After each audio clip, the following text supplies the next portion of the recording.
السلام عليكم. Bonjour. أهلا وسهلا بكم في الدرس 21.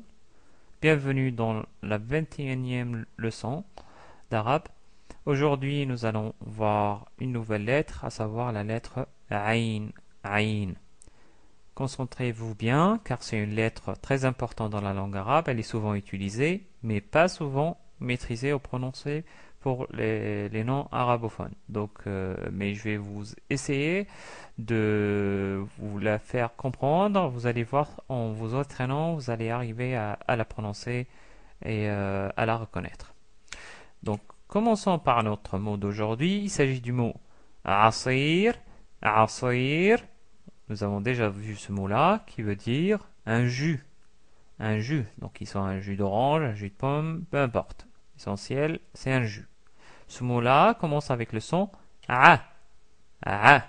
Donc, il s'agit de notre lettre d'aujourd'hui associée à la lettre à la fatha, ce qui produit le son a. Mais si on voulait isoler la lettre aïn comme d'habitude, on obtient la lettre aïn dans sa forme isolée.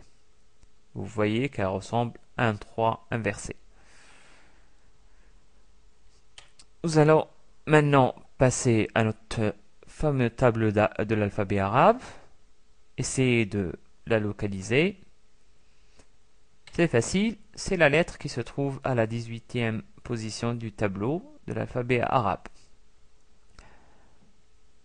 Vous remarquez que j'ai déjà laissé quelques lettres que nous n'avons pas encore vues, parce que cette lettre, pour moi, est très importante et nous la rencontrons de plus en plus, donc il vaut mieux l'aborder maintenant. Alors, maintenant, comment l'écrire? Nous avons déjà vu la forme isolée, donc pour s'en rappeler, il faut juste vous rappeler que c'est comme si c'est un 3, c'est-à-dire le chiffre 3 inversé. D'ailleurs, dans les langages SMS maintenant, quand on essaie d'écrire un mot arabe qui contient la lettre Ain, mais en utilisant un clavier latin, donc l'alphabet latin, donc on utilise le 3 pour signifier Ain. Donc c'est la transcription, je dirais, dans le langage SMS. Au début, donc comment l'écrire? Donc c'est la même forme à peu près que la forme isolée, mais par contre, bien sûr, on prend juste une partie de la forme isolée, puis on l'attache à la lettre qui la suit, comme dans le mot asir, asir. Au milieu, par contre, ça change complètement.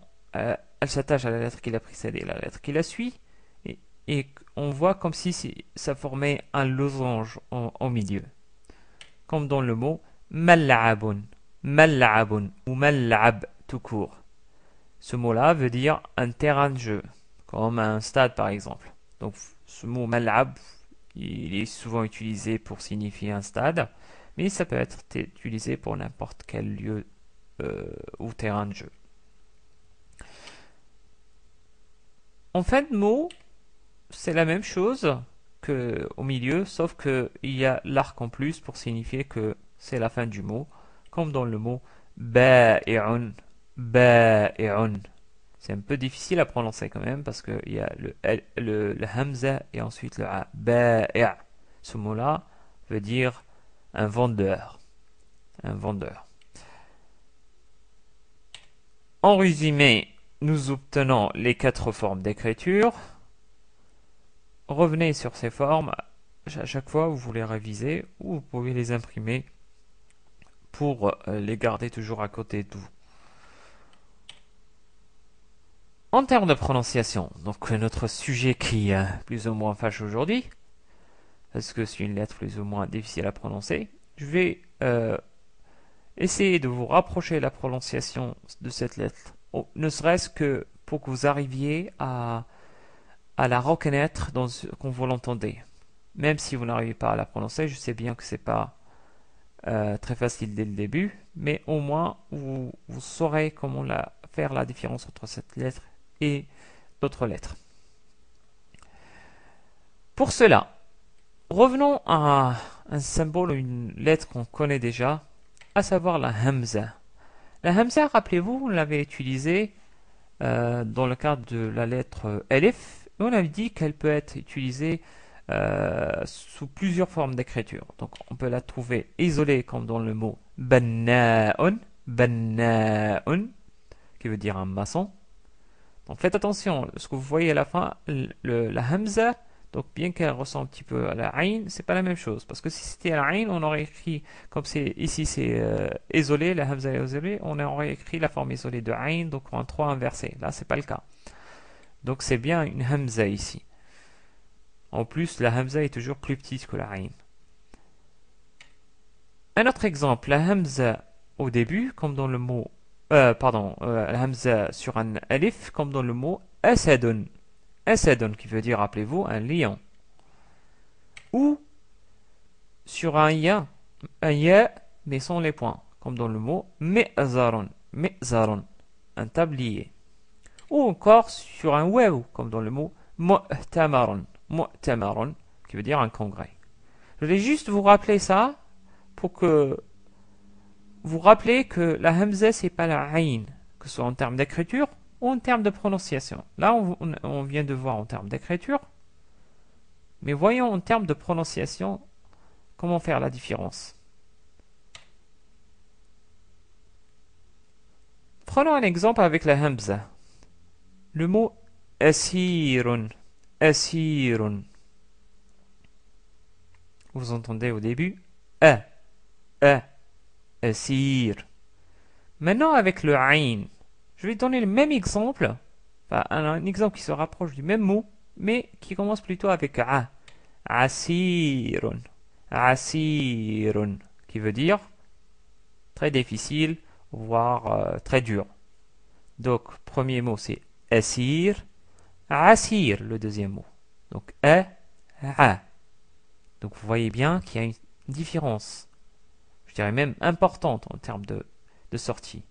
Par contre, pour prononcer le son de ayn, c'est presque la même sortie, sauf que au lieu de sortir le son, comme dans le donc pour sortir le souffle, essayez plutôt d'avaler le son, c'est-à-dire vous avalez le son vers l'intérieur. Donc au lieu de dire vous dites vous faites rentrer le souffle à l'intérieur.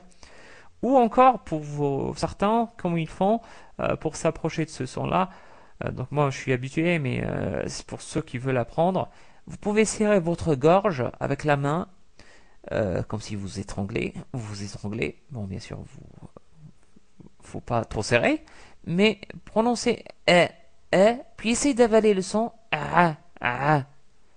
C'est dommage, je peux pas vous montrer, mais je pense que ce qui va faire la différence vraiment, si vous essayez de prononcer le mais en prononçant en avalant le son. Et vous allez arriver à prononcer donc puis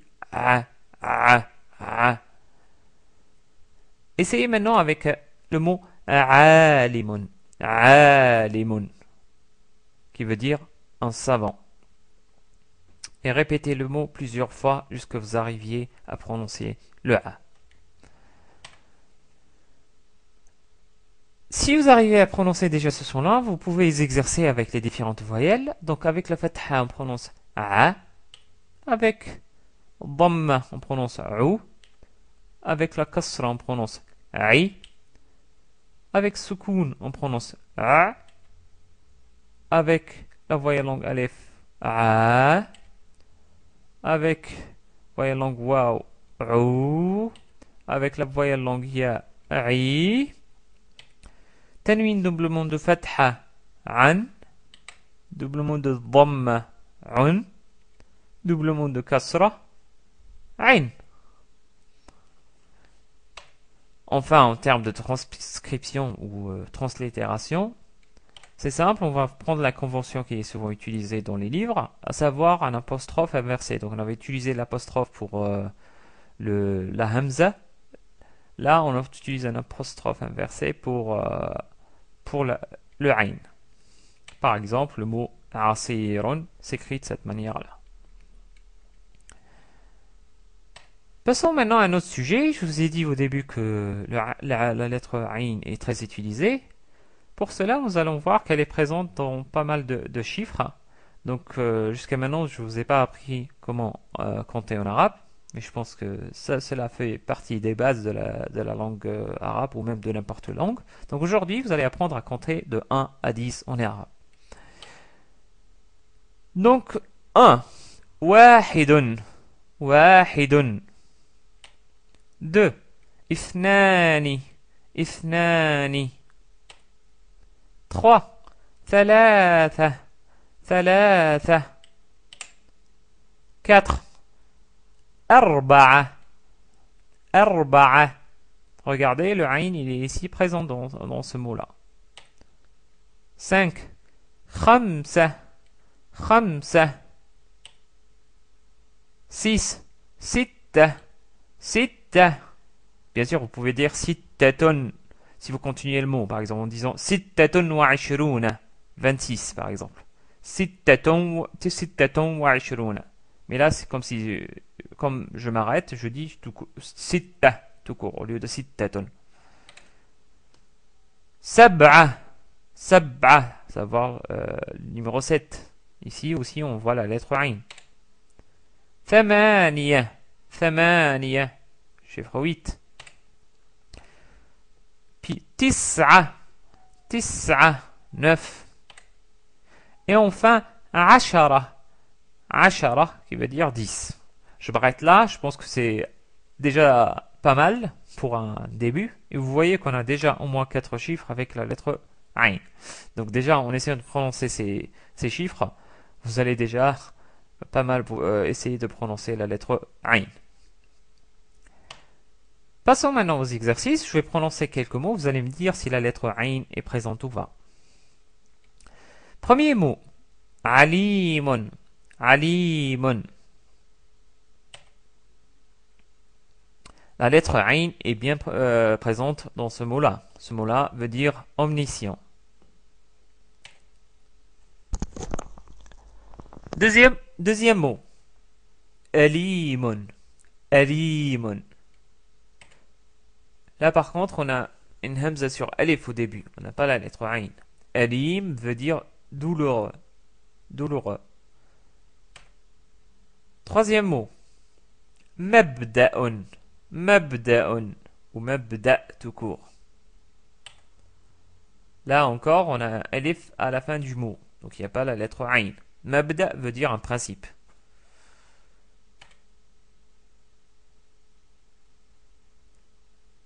Le quatrième mot. Mubdi'un. Mubdi'un. Ou mubdi' tout court. Là, on a bien la lettre Ain à la fin du mot. Mubdi'un veut dire un créateur ou un inventeur.